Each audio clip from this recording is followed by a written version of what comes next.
Segment है। दूसरा segment जो ये लोग कर रहे हैं अच्छे से, उसको बोलते हैं litigation funding consultancy. Globally litigation funding एक बहुत बड़ा बिजनेस बन चुका है। मान लो किसी के पास किसी को केस लड़ना है और पैसे नहीं है, या बड़ा केस है, ठीक है ना, सामने बहुत स्ट्रॉन्ग पार्टी है, तो इन सब के बारे में डिटेल में बताएंगे अभय जी एंड विकास जी, दोनों को फाउंडर्स बैठे हैं साथ में। एंड तीसरा एक सेगमेंट इनका है वो वेल्थ समाधान कार्ड, जो अभी डेवलप हो रहा है और उसमें काफी स्केल हो सकता है वो बिजनेस। ये 3 बिजनेस सेगमेंट्स हैं। लिटिगेशन फंडिंग में मैं कुछ नाम देता हूं आपको। बहुत सारे स्टार्टअप्स भी आ गए हैं और वो लोग काफी बड़ी वैल्यूएशन उन्होंने पैसा रेस किया है। उदाहरण के तौर पे जैसे नाम है लीगल पे, फाइट राइट, लीगल फंड, ये सब ने, और ये सब कैसे बर्न कर रहे हैं, लॉसेस कर रहे हैं। ये लोग लॉस नहीं कर रहे हैं, ये लोग प्रॉफिटेबली काम कर रहे हैं उस डिवीजन में। तो ये इनकी खासियत है। कंपनी के जो 2 प्रमोटर्स हैं, मेरे लेफ्ट में अभय चंडालिया जी हैं और उनके बाजू में विकास जैन जी हैं। इन दोनों ने कंपनी की शुरुआत की, दोनों पार्टनर्स हैं। अभय जी के बारे में ब्रीफ में बताना चाहूंगा। By qualification he is a CA, CS, MCom and LLB, और बहुत ही जल्दी ये पीएचडी भी करने वाले हैं। सो बहुत ही लर्निंग की भूख है इनके अंदर में। सोशली भी काफी एनजीओ वगैरह में जुड़े रहते हैं, बहुत ही समाज का काम भी करते हैं, ट्राइबल विलेजेस वगैरह का भी काफी काम करते हैं। और इन्होंने corporates like L Mittal group, जुआरी ग्रुप वगैरह भी करियर की शुरुआत की काम किया काफी सालों तक। Coming to Vikas ji, he is also very accomplished professional. He started his journey with the CEAT group, RPG group, then car की वो क्या कंपनी थी sir, Carnation, Jagdish Khattar ji वाली कंपनी है, मेनी सच कंपनीज। और 10-12 साल से दोनों भाई साथ में काम कर रहे हैं, दोनों पार्टनर्स, ठीक है ना। He is also a CA and a CS by qualification. मैं अभी ज्यादा समय नहीं लूंगा, बाद में हम Q&A में बात करेंगे। I will request Abhay ji to give a brief story about the company and then Vikas to compliment that. आप सभी को मेरा नमस्कार। कैपिटल, फाइनेंशियल कैपिटल में बैठे आज मुंबई के अंदर में, और आप सबसे मैं शेयर करूंगा शेयर समाधान की सक्सेस स्टोरी। शुरुआत हुई कि जब नया नौकरी, 14 साल की नौकरी करने के बाद जब मैं बिजनेस का सोचा, तो मन में आया कि उन्हें कुछ नया किया जाए। तो अचानक से एक व्यक्ति ने मेरे को फ़ोन किया, और इसके बारे में मुझे कुछ नहीं आता था, कि मुझे अपनी कंपनी के शेयर निकलवाने, मेरे फादर के। तो आई वॉज अबाउट टू से नो, क्योंकि मैंने कभी ये काम नहीं किया। तो मैंने सोचा इसको नो को न्यू अपॉर्चुनिटी माना जाए। So because I always believe in creating a new opportunity. मैंने जहाँ भी नौकरी करी वहाँ भी कुछ ना कुछ नयापन किया। तो करीब 6-8 महीना लगा उसको, और उनके शेयर मैंने निकलवा दिए। मुझे आता भी नहीं था। तो बोलते हैं ना, जो बच्चे कब, क्यों, कहाँ, कैसे पूछते जाते वही आगे बढ़ते हैं। तो आज वो बच्चा जिसने कब, क्यों, कहाँ, कैसे पूछा, जिनको काम करना था उनसे पूछ करके मैं आगे बढ़ गया। 2000 रुपये लेकर के निकला था मैं कलकत्ता से जॉब करने के लिए, और आज आप लोग के सामने है। आज ये छोटी सी वैल्यूएशन है। तो इस तरीके से जब नयापन आया, तो जब शेयर का डाटा हमें मिलना चालू हो गया, गवर्नमेंट ने एक सर्कुलर निकाला कि अनक्लेम्ड डिविडेंड का आप लोग को डेटा अपडेट करना पड़ेगा पोर्टल पे, वेबसाइट पे। उसके बाद IPF अथॉरिटी आ गई, तो उन्होंने एक नया फॉर्म बना दिया कि आपको फॉर्म में अपलोड करना पड़ेगा। आपको एक जानकारी दे दूं, पहले जो रूल था वो आपके सिर्फ फिजिकल शेयर जो है वो ट्रांसफर होते थे, उसका डिविडेंड होता था, शेयर ट्रांसफर नहीं होते थे। उसके बाद में रूल ले आए कि जिसका भी डिविडेंड अनक्लेम्ड हो रहा है, उसके शेयर की ओनरशिप भी एक बार गवर्नमेंट के पास ट्रांसफर हो जाएगी एज ए कस्टोडियन। लेकिन वहां से वो शेयर आप वापस ले सकते हैं, उसकी लीगल फॉर्मेलिटी है। आपको वेरिफिकेशन रिपोर्ट बनाना है, INV फाइल करना है, डुप्लीकेट अगर करवाना है तो उसकी फॉर्मेलिटी पूरी करनी है। और अब डुप्लीकेट फिजिकल में नहीं आते शेयर्स, अब सारे जो भी फॉर्मेलिटी लीगल कॉम्प्लिकेसी है वो शेयर आपके डायरेक्ट डीमैट में आएंगे। लेकिन अगर हम एक बात करें कि इसका कारण क्या है, तो ये समस्या हर घर की, अभी जब मैं बात कर रहा था तो मुझे ऐसा लगता है कि इन जनरली हर घर की समस्या है। आप लोगों से एक प्रश्न करता हूं मैं, हम लोग सभी कोई पैसा कमाते हैं, कोई 50,000, कोई 50 लाख, कोई 50 करोड़, कोई 500 करोड़, सब कमाते हैं, सब निवेश करते हैं। कोई प्रॉपर्टी में करता है, कोई शेयर्स में, mutual fund, FD, deposit, insurance, इस तरह के BCO प्रोडक्ट है जहां पे निवेश करते हैं। पुराने जमाने में फिजिकल पेपर होते थे, अब वो फिजिकल पेपर का जमाना डिजिटल में काफी हद तक बदल गया है। लेकिन पुराने सारा डिजिटलाइजेशन नहीं हुआ। आपको जान के बता दूं, एक आर्या की रिपोर्ट आई थी, उसमें 3,78,000 करोड़ के फिजिकल शेयर हैं। आज की अगर हम बात करें, लगभग जहां पे हम बीएसए की बात करें तो 4 ट्रिलियन के आसपास क्रॉस कर चुका है मार्केट कैप, $4 ट्रिलियन क्रॉस कर चुका है, am I right? और उसके हिसाब से देखें तो लगभग इसका परसेंटेज 1% के आसपास अगर हम देखें तो शेयर फिजिकल में पड़े हैं। अब दूसरा देखें, म्यूचुअल फंड 35,770 करोड़ रुपया। ये सारे फिगर जो बता रहा हूं, जो आप रिसर्च करके ढूंढ सकते, देख सकते हैं, कोई ना कोई ऑथेंटिक वेबसाइट के थ्रू या गवर्नमेंट के नंबर्स हैं। Unclaim dividend 5,454 crore. आईपीएफ के अंदर 28,800 करोड़ के शेयर ट्रांसफर हो चुके हैं। इंश्योरेंस 21,539 करोड़, जो एलआईसी के भी समझिए कि उसमें आया था, डीआरएच जब फाइल किया, इतना पैसा अनक्लेम्ड है। वो क्यों है? क्योंकि आपने पॉलिसी ली, घर बदला और आपने इंटीमेट नहीं किया, और क्योंकि आपने सारा प्रीमियम दे दिया, मैच्योरिटी 10 साल 20 साल के बाद हुई, तो उसका चेक जब आपके घर पे भेजा तो आप जब नहीं मिले तो वो चेक रिटर्न हो गया, या गलती से डिलीवर हो गया तो उसको क्लेम करने वाला नहीं, क्योंकि आपने घर पर छोड़ दिया। तो ये समस्या हर घर की है, घर घर कहानी है। आपको एक और बता दूं, प्रोविडेंट फंड 48,000 करोड़ है, बैंक डिपॉजिट 62,000 करोड़ ऐसा है जो अनक्लेम मनी में, जहां पे समस्या आती है। नौकरी चेंज कर ली, एनआरआई बन गए, घर बदल गया, उसके बाद में शादी हो गई।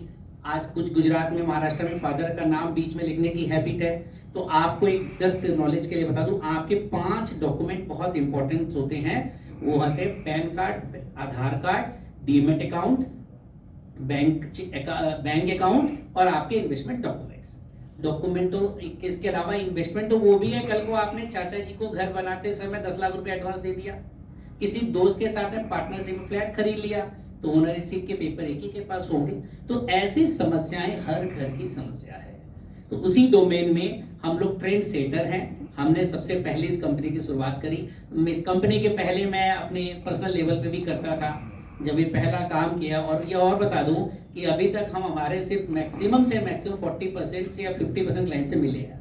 बाकी सब क्लाइंट ऑनलाइन या किसी और के रेफरेंस से आ रहे हैं। हमारी प्रेजेंस, हमारे बिजनेस एसोसिएट 22 स्टेट में 350 स्टेशन या लोकेशन या सिटीज में है, विलेज में है, और करीब 600 पिन कोड से ज्यादा पे हमारा कोई ना कोई बंदा कनेक्टेड है हमारे से। तो ये हमारे रीच है। सब जगह हमारे अपने ऑफिसेस नहीं है। सब कोई बिजनेस कर रहा है, कोई इंश्योरेंस एजेंट है, कोई म्यूचुअल फंड डिस्ट्रीब्यूटर है, कोई शेयर ब्रोकर है, कोई चार्टर्ड अकाउंटेंट है, कोई कंपनी सेक्रेटरी है, तो वो हमें लीड देते हैं तो हमको कमीशन देते हैं। तो हमारा करीब 25 से 30% बिजनेस एसोसिएट के थ्रू आता है और उसके बदले में उनका कमीशन ले जाता है। तो ये हमारा बिजनेस मॉडल हो गया। अब आ जाता है दूसरा। देखिए, जिंदगी का कोई भरोसा है? लोगों ने ये भी सुना है कि वो जिम पे करने गया और ट्रेडमिल पे ही अटैक आ गया, ऑफिस आए, ऑफिस में अटैक आ गया, क्रिकेट खेलते खेलते अटैक आ गया, फुटबॉल खेलते अटैक आ गया। तो ये जिंदगी की अनसर्टेनिटी है। अभी हमने देखा वायनाड में कितना बड़ा लैंडस्लाइड हुआ, बालासोर ट्रेन एक्सीडेंट हुआ, और सबसे खतरनाक तो कोरोना, लाखों लोगों की जान चली गई। अगर किसी व्यक्ति की डेथ हुई तो जाते समय पहले तो उसको आता नहीं है ना इंफॉर्मेशन कि भाई तेरी डेथ होने वाली है, तो सारे निवेश अपने परिवार को बता दो, नहीं होता है ना ऐसा। अब क्या, अगर हमारे परिवार को हमने ये जानकारी नहीं दी तो वो रिकवरी कैसे करेंगे? दूसरी बात, जिसने निवेश किया उसको तो पता है, वाइफ को, बच्चों को, पेरेंट्स को पता है क्या उनको इतना लिटरेसी लेवल है कि उन लोगों की समस्याएं अगर ऐसी आ जाए तो वो उसका रिकवर कर पाए? संभव है ऐसा? हर के लिए न संभव नहीं है। हमारे क्लाइंटल लिस्ट में additional solicitor general of India के रिलेटिव भी क्लाइंट है, chartered accountant, company secretary, CSC का प्रेसिडेंट, उनके सेंट्रल काउंसिल के मेंबर, इलेक्टेड मेंबर से हमारे क्लाइंट हैं, जो बाकी लोगों को दूसरे समाधान देते हैं। वो अपने इस तरह के समाधान के लिए हमारे पास आते हैं, क्योंकि बड़ा स्पेशलाइज्ड वर्क है। We are the first company in the country to start this professionally corporate, and हमारा पूरा डिजिटलाइजेशन है, पूरा ऑटोमेटेड है। स्केलेशन मैकेनिज्म है, आप ऑनलाइन ट्रैक कर सकते हैं, क्लाइंट को सब जाता है। पहले बहुत सारे लोगों ने गड़बड़ करी, पैसे लेके भाग गए, सर्टिफिकेट लेके भागे, तो हम उन सब से बचने का प्रयास करते हैं। और आप लोग चेक करेंगे तो हमारी कोई भी शिकायत आपको ऑनलाइन नहीं मिलेगी। ये हमारी सबसे बड़ी पूंजी है।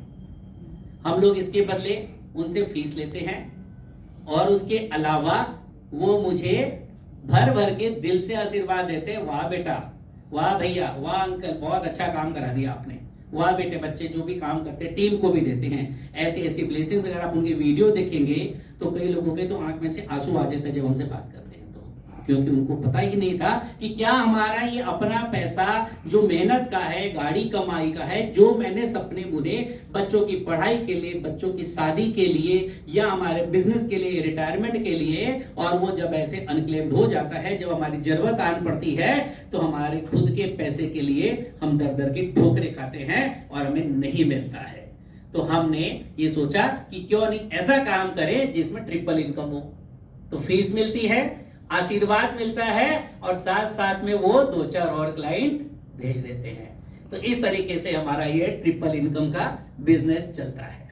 तो ये बिजनेस हमारा इस तरह चलता है। तो लाइफ के जो मैंने बता रहा था कि प्रोटेक्शन ऑफ वेल्थ के लिए हमने डिजिटल वॉलेट बना रहे हैं, डिजिटल वॉलेट, जहां पे आप अपने निवेश की जानकारी रख सकते हैं। इनक्रिप्टेड है, सीक्रेट है, कॉन्फिडेंशियल है, हम नहीं देख सकते। तो उसमें जो आप जानकारी जिसको भी देना चाहे उनके 2 व्यक्ति के एडिशनल नाम, नंबर, ईमेल आईडी और वो देना पड़ेगा डिटेल, वो हम देख सकते हैं, ताकि कोई घटना दुर्घटना हो जाए वो हमसे पूछे तो हम उनको बोलेंगे कि आप यहां से ओटीपी डालिए, आप निकाल लीजिए। आपने खुद कोई निवेश किया, बेच दिया, लिक्विडेट कर दिया, नया ले लिया, उसको अपडेट कर दीजिए। जैसे ही अपडेट करेंगे आपके पास मेल आ जाएगी, लेटेस्ट इंफॉर्मेशन हो गई। कल को ऐसी घटना दुर्घटना जो बता रहा था, fire, flood, earthquake, incident, accident में, तो आप वहां से अपनी जानकारी निकाल करके खुद भी अगर पढ़े लिखे, लर्नेड और आपके पास टाइम है तो आप वो पैसा अपना निवेश का निकाल सकते हैं। ये कोई रॉकेट साइंस नहीं है, लेकिन लिटरेसी लेवल की कमी है इंडिया में। सेबी, बीएससी, एमएससी, एमफी ये सब तरह का प्रयास कर रहे हैं। CA, CS institute, costing institute भी प्रयास करती है, सबके इन्वेस्टर अवेयरनेस सेशन भी होते हैं। लेकिन अगर आपको जान के हैरानी होगी, ये 5,500 करोड़ का अगर ब्याज पकड़ ले 7% भी, तो 350 करोड़ तो गवर्नमेंट को ब्याज आ सकता है इस डिविडेंड के ऊपर। उतना पैसा भी अवेयरनेस पे खर्च करें तो मुझे लगता है समस्या कम हो सकती है। तो डिजिटलाइजेशन के दौर में ऐसी समस्याएं हर घर में भी आ सकती है। कारण हमारे कितने पासवर्ड हमें खुद पता नहीं है। आपने एक अभी एफडी ली, वो एफडी का डिजिटल लिया, मेल पे आ गई। अभी एलआईसी खरीदी, म्यूचुअल फंड खरीदा, ऑनलाइन आ गया। अब एग्जांपल लो कि एक्सीडेंट में जाते जाते कार एक्सीडेंट में उसकी डेथ हो गई किसी की, तो क्या होगा? गया, पासवर्ड ही नहीं है, निकालोगे कैसे? तो इस तरह की इन्वेस्टमेंट की इंफॉर्मेशन का डिजिटल वॉलेट हम बनाएंगे, ग्रोथ करेंगे। तीसरा हमारा लिटिगेशन फंडिंग सर्विसेज है। कई बार क्या होता है कि किसी ने कोई प्रॉपर्टी खरीदी, फैमिली का डिस्प्यूट हो गया और उनका लफड़ा हो गया, केस चले ही जा रहा है, 2, 4, 5, 10 साल से चले जा रहा है, 20 साल तक केस चल रहा है। अब उसके पास खाने के पैसे नहीं है तो कैसे लड़ेगा? सही लॉयर होना चाहिए, सही नॉलेज होनी चाहिए, क्योंकि एक व्यक्ति को हर तरह की नॉलेज नहीं हो सकती। क्रिमिनल का लॉयर अलग होता है, सीबीआई का अलग होता है, ईडी का अलग है, सिविल का अलग होता है, एनसीएलटी का अलग होता है, 138 का भी अलग। भी एक्सपर्टीज की बात कर रहा हूं। वैसे तो एक लॉयर कर सकता है, लेकिन एक्सपर्टीज की बात कर, तो जो बेस्ट हो तो उसको हायर करेंगे तो हमें जल्दी रिजल्ट आएगा। तो वो हमारी यूएसपी है और ये बहुत बड़ा बिजनेस है। ये बिलियंस ऑफ डॉलर का बिजनेस इंडिया में है। और आपको जानकारी के लिए बता दूं, this is not permitted for a lawyer in practice to charge in terms of percentage, and we are not a lawyer in practice. तो हम लोग बिजनेस करते हैं, so which is permitted as per the law, ताकि हम लोग जो advance लेते हैं बाद में एडजस्ट करते थे, जो फीस एग्री होती है रिकवरी होने के बाद हम ले सकते हैं, कुछ उनसे एडवाइस ले लेते हैं सब्जेक्ट मैटर एक्सपर्ट से। तो इस तरह का हमारा यह बिजनेस है। बाकी आईपीओ की जानकारी अमित भाई ने आप लोगों को दे दी है।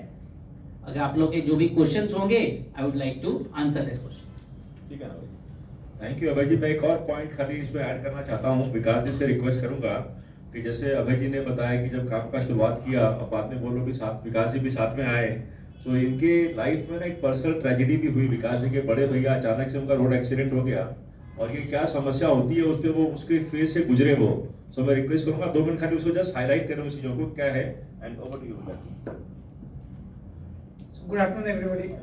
We are in a heritage hotel, and we also somehow connected to all heritage asset recovery.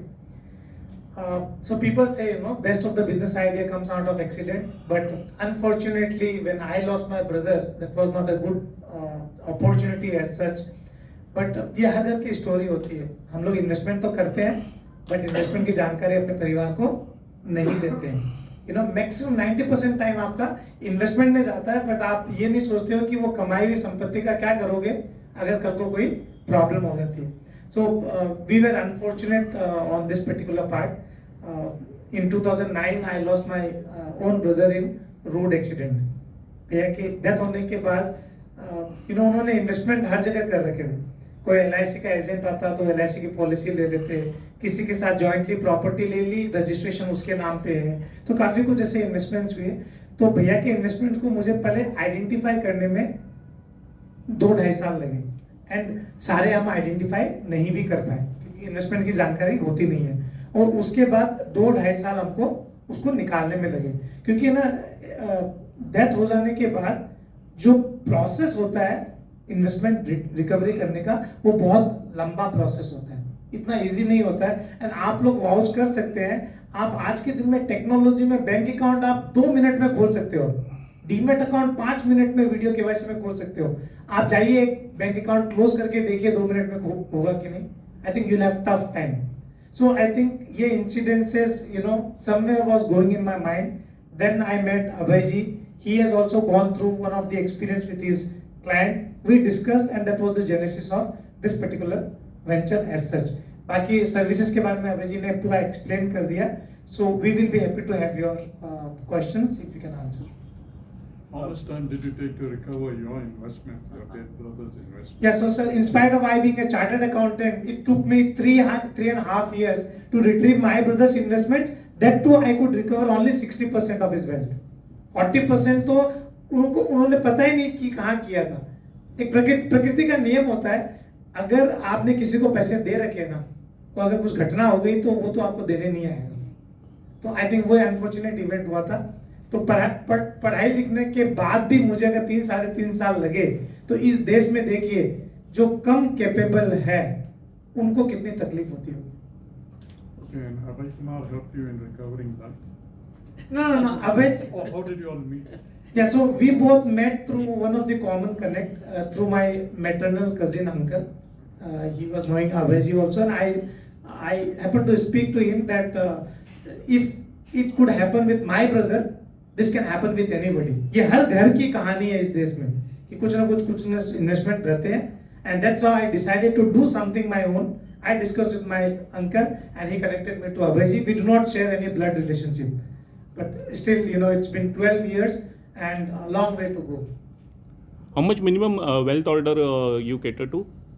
What is the ticket size? Yeah, so हम जनरली 1 लाख रुपए का भी हम इन्वेस्टमेंट्स रिट्रीव करते हैं, बट सिंपल एक है कि अब हमने इतना इंफ्रास्ट्रक्चर क्रिएट कर लिया, कॉस्ट ऑफ ऑपरेशंस भी बहुत ज़्यादा है, तो हमें एक इंस्ट्रूमेंट, एक फाइनेंशियल सर्विसेज को निकालने के लिए मिनिमम 45-50,000 हमारी फीस बननी चाहिए। अदरवाइज हम परसेंटेज में चार्ज करते हैं। अगर आपका 1 करोड़ का है तो हम मान लो अगर आपने 10% बोला तो हम 10 लाख रुपए चार्ज करते हैं, बट छोटी वैल्यू होती है तो हमारा भी कॉस्ट ऑफ ऑपरेशन होता है, तो हम क्लाइंट को बोलते हैं कि हमारी मिनिमम फीस तो इतनी होनी चाहिए। स्टार्टिंग में हम बहुत कम एडवांस लेते हैं, 35 से 50,000 रुपए। अगर करोड़ों में भी आपकी इन्वेस्टमेंट है, हमारा इनिशियल एडवांस सिर्फ 50,000 रुपए ही होता है, बाकी सारा कुछ काम होने के बाद लेते हैं। कुछ लीगल अगर खर्चे होते हैं तो लॉयर के खर्चे तो क्लाइंट को ही बियर करना पड़ता है। जैसे जैसे काम हो जाता है, जैसे जैसे रिकवरी होते जाती है, मान लो एक क्लाइंट ने 5-7-10 स्क्रिप्ट हमें दे दी, या 10 किसी ने म्यूचुअल फंड भी दिया, किसी ने FD भी दी, किसी ने 5 कंपनियों के शेयर दिए, तो जिसका काम जैसे जैसे हो जाएगा, कोई 6 महीने हुआ, कोई 3 महीने हुआ, कोई साल भर में हुआ, तो वैसे वैसे हमारा बिल उसके पास चला जाता है एज पर द कॉन्ट्रैक्ट, और उसका बिल ले लेते हैं, और लास्ट में जो एडवांस का पैसा है वो लास्ट वाले बिल में एडजस्ट कर देते हैं। उनको माइक दीजिए। Yes. आम आदमी आपको कैसे अप्रोच कर सकता है? यस, बहुत अच्छा क्वेश्चन पूछा है। पहला माध्यम तो आप लोग ही हैं। ये अगर मीडिया में कुछ छपता है तो ऐसी अवेयरनेस जो आप लोग क्रिएट करते हैं उससे वो लोग नाम ढूंढ करके इंटरनेट के थ्रू आ जाते हैं। दूसरा, सोशल मीडिया मार्केटिंग बहुत इम्पैक्टफुल हो गया है, गूगल एड्स चलता है, इंस्टाग्राम, लिंक्डइन, फेसबुक ऐसे आते रहते हैं। प्लस हम लोग कभी मैं नेटवर्किंग में काफ़ी विश्वास करता हूँ। I am very well connected to all business organisation, CII, FICCI, PhD, chamber of commerce, Jain community, Marwari community, CA fraternity, CS fraternity, तो सब जगह पे I keep on going and we both तो वो वहाँ पे नेटवर्किंग दोनों काम हो जाता है, सोशल वर्क भी हो जाता है, बिजनेस भी हो जाता है, सोशियो इकोनॉमिकल वर्क बोले तो वहाँ से काफ़ी लीड आ जाती है। उसके अलावा हमारे पास कुछ जो डेटाबेस है हम लोगों को अप्रोच कर लेते हैं, we go them, we educate them, then we talk to them. कई बार नहीं मिलता तो पड़ोसी बता देता है ये उसका नंबर है, कोई बोलता धोबी किसी का नंबर दे देता है, ये भी होता है कई बार, तो वो भी नंबर दे देते हैं, तो then we talk to them और उसके बाद में फिर उनको बताते हैं, कार्ड छोड़ के आते हैं, कभी उनका फोन आता है, कभी जूम कॉल कर लेते हैं, कभी ईमेल पे आ जाता है, कभी व्हाट्सएप चैट से आ जाते हैं। हमारी काफ़ी अच्छी मीडिया कवरेज भी काफ़ी अच्छी आप लोग की सबकी ब्लेसिंग से, सो उसके थ्रू भी लीड्स काफ़ी आते रहती है। बाकी we have our own sales team. आप कह रहे थे आपके एसोसिएट्स हैं, तो आप एसोसिएट्स को किस तरीके से आप अपने साथ जोड़ते हो, उनकी क्वालिफिकेशंस क्या होती है, उनकी कमीशन क्या होती है? सर, और हाँ, सर पहली बात तो हमें कोई क्वालिफिकेशन की कोई जरूरत नहीं है, क्योंकि एसोसिएट को तो सिर्फ मार्केटिंग करनी है। अब वो म्यूचुअल फंड का डिस्ट्रीब्यूटर है तो वो क्लाइंट से म्यूचुअल फंड के लिए बेचने जाता है, लेकिन उनको बताते हैं कि जब कभी भी जाओ तो पूछ लो कि सर आपका कहीं पे भी कोई डूबा हुआ अटका हुआ पैसा है क्या, तो बोलता है हाँ है, तो इधर में मेरा डूब गया, मेरे पापा का है, चाचा का है, डेथ हो गई, ये हो गया, वो हो गया। और नहीं भी होता है ना तो अपने आप ही वो लोग बता दे यार पैसे ही नहीं है, पैसे तो मेरे साथ डूब गए, अटक गए, जब आएगा तब दूंगा। तो जब वो पैसे रिकवर हो जाते हैं तो उसका भी बिजनेस बढ़ता है। जैसे ही पैसे रिकवरी होंगे तो जो आदमी जो प्रोडक्ट बेच रहा है उसको वो बेच देगा, कोई एफडी का काम करता है तो एफडी करा देगा, कोई म्यूचुअल फंड करता है तो they recommend that type of product. तो आप चार्ज करते हो, Yes. वो चार्जेस आप फिक्स है आपकी परसेंटेज पे 10% है? नहीं फिक्स नहीं है, fix no, it depends on the scope of the work involved in that nature. अब आपको एक केस बताता हूँ। हाँ। अब आपने मेरे को ये बोला कि आपका खुद का एक डिविडेंड वारंट मेरे पास आया है, मेरे पास शेयर नहीं है, आपके नाम की स्पेलिंग करेक्ट है, पेन नंबर करेक्ट है, एड्रेस करेक्ट, सब कुछ करेक्ट है, तो इसमें स्कोप ऑफ द वर्क कम है, तो इसमें हम थोड़ा सा आपसे कुछ नॉमिनल कर देते हैं। अब इसी में एक और आ जाता हूँ, ये वाला डिविडेंड वारंट आपका नहीं है, आपके ग्रैंडफादर का है और ग्रैंडफादर की डेथ हो गई। अब इसकी वैल्यू एक केस में पकड़ लेते हैं लाख रुपया है और दूसरे केस में इनके शेयर की वैल्यू 50 लाख रुपए है। अब 1 लाख रुपए है तो सक्सेशन की जरूरत नहीं है, 50 लाख है तो सक्सेशन की जरूरत है, सक्सेशन की जरूरत है तो लॉयर की जरूरत पड़ेगी और कोर्ट फीस भी लगेगी, और उसके बाद में सक्सेशन सर्टिफिकेट बनेगा तो फैमिली वाले ने आपने बोला कि ये तो सब मेरे को मिलना चाहिए सक्सेशन सर्टिफिकेट से, लेकिन भाई ने ऑब्जेक्शन लगा दिया, नहीं नहीं नहीं, ये तो दादाजी तो मेरे पास रहते थे, उन्हें तो मेरे को बोला सब दूंगा मैं, तो दूसरे वाले ऑब्जेक्शन कर दिया, नहीं नहीं तो बोला था आपकी बुआ ने बोल दिया, तो उसमें कई बार डिस्प्यूट में टाइम लग जाता, तो then you need to spend money on that legal complicacy also. तो ऐसा अब किसी का हो गया, अब नाम की गलती रह गई तो आपको गजट नोटिफिकेशन कराना पड़ता है। तो इस तरीके से वो हम एनालाइज करते हैं what is the scope of the work. अब एक बात प्रोविडेंट फंड की, अगर आपने जहां पे नौकरी करी कंपनी बंद हो गई तो लोग तो समझते हैं पैसा मिलेगा ही नहीं, ऐसा नहीं है, ये पैसा गवर्नमेंट के पास में है, गवर्नमेंट से आपको मिलेगा। Yes, I could answer your Yes, question. and how much commission you provide to the associates? Sir, up to 16%, it is 10% of our fees. अगर किसी क्लाइंट से हमको 15% मिला तो 15% का 10%, 1.5% we will give to the उसने क्लाइंट ने अगर मेरे को उस क्लाइंट ने मुझे 20% दिया तो 16% तक हम लोग 10% देते हैं, तो 1.6 और 20% दिया तो 16 से एक्सेस कितना हुआ 4% का 50-50 कर लेते हैं, 2% उसको दे देंगे तो 2 plus 1.6 is 3.6% commission total he will get, and out of 20 minus 3.6 is equal to 16.4 we will get, Okay, thank you. Plus GST extra है। सर लेकिन आम आदमी के लिए आपने बोला है जी। तो 50,000 is your minimum cost starting 50 उसमें देखिए अगर कोई बहुत ही नीडी पर्सन है तो कंसीडर कर लेते हैं, एकदम ही पता है किसी का 50,000 हो, मतलब ऐसा हो सकता है किसी का मतलब टोटल पोर्टफोलियो 50,000 हो तो यू चार्ज परसेंटेज और सर तब हमको पोसाएगा नहीं। अगर आपका 3 4 5 कंपनी है तो वो बिल्कुल नहीं पोसाएगा। सिंगल कंपनी 50,000 है, बहुत नीडी है, not well to do earning नहीं है, तो उसको कुछ कंसीडर कर देते हैं, because we are not only money mandate, we are socio economical person sir. Okay sir, one more thing, this is very unique model. Yeah, thank you, मतलब sir. अपने इंडिया में मतलब how many companies are doing such? है करीब 5-7 कंपनियां हैं India में जो इस तरह का काम कर रही है। इन सब ने हमारे मॉडल को हमें ही देखा। We are the first company which is working with the technology, with system, professional management, everything. Just to add on this, we as a company आपको शेयर समाधान नाम सुनाई दे रहा है, बट हम सिर्फ शेयर का काम नहीं करते। आपके किसी भी फाइनेंशियल एसेट क्लास में ना, shares, PF, insurance, unclaim, inoperative bank balance, तो इंडिया में at least we have not come across a company which does all asset class. तो शेयर अभन जी ने बोला जो 4-5 कंपनी है शेयर से रिलेटेड आपको 4-5 कंपनी मिल जाएगी, बट आप बोलोगे कि पीएफ से रिलेटेड, तो ऐसी कोई company at least we have not come across which deals with all asset class, financial asset class and properties, और फिर लिटिगेशन फंडिंग कंसल्टिंग भी करते हैं. So at least we have not come across on a professional front. Segmental wise company मिल सकती है. Sir, what is the YOY growth in your customer base as well as business? And do you have any tie-ups with some institutions? Do you have institutional clients as well? Yeah. So since the day we started, we have interacted with 25,000 clients till now. You know, in terms of, because this business we were the category creator the day we started. इस business में trust create करना बहुत जरूरी है. सो इतने सालों में जो ट्रस्ट क्रिएट करने के बाद you would see last 2 years, last 3 years, in fact our jump FY23 और FY24 में भी आप जंप देखोगे तो 250% जंप है. इन terms of answering your second question कि इंस्टीट्यूशनल क्लाइंट है क्या, सो आज के दिन में हम इन्वेस्टमेंट रिट्रीवल एडवाइजरी में तो जनरली इंडिविजुअल होते हैं, HNIs होते हैं, अल्ट्रा HNIs लोग होते हैं, बट इसके अलावा इंस्टीट्यूशनल क्लाइंट जो लिटिगेशन फंडिंग कंसल्टिंग का जो हम वेंचर स्टार्ट कर रहे हैं उसमें बड़े कॉर्पोरेट्स का कमर्शियल डिस्प्यूट्स का केस है, मैनेजमेंट डिस्प्यूट्स का केस है, शेयर होल्डर्स डिस्प्यूट्स का केस है, तो वैसे जो केसेस है वो इंस्टीट्यूशनल क्लाइंट से ही आएंगे. इसके अलावा हमने हिस्टोरिकली कई कॉर्पोरेट्स के बड़े डिस्प्यूटेड केसेस भी कंक्लूड किए हैं. You mentioned property litigation also. Yes, Yeah. yeah. All asset class. Property means real estate. Yeah. Real estate dispute. उसमें फिर टिकट साइज काफी कुछ हम देखते हैं कि क्या है क्या नहीं है. And just to add, Vikas ji, to अपने institutional, one more thing I can add on his behalf, institutions like Motilal Oswal, SMC Global, इन्होंने बहुत सारे partners ही बना लिए हैं इधर में. Yes, yes, we have tie-up with them. तो they take long time to get on board ना, तो बंदे भी उनसे सबसे बिजनेस शुरू हो गया. So to answer और that efforts institution, तो efforts हाँ, तो वो एक बड़ा सेगमेंट है. उन लोगों से एक से टाई अप करने में साल 1.5 साल 2 साल लग जाते हैं, क्योंकि प्रोमोटर से डायरेक्टली बात होती नहीं है. मीडिया बोला देखेंगे बताएंगे, सर को टाइम नहीं है, इंटरेस्ट नहीं है, हमारा तो core focus business mutual fund ही है.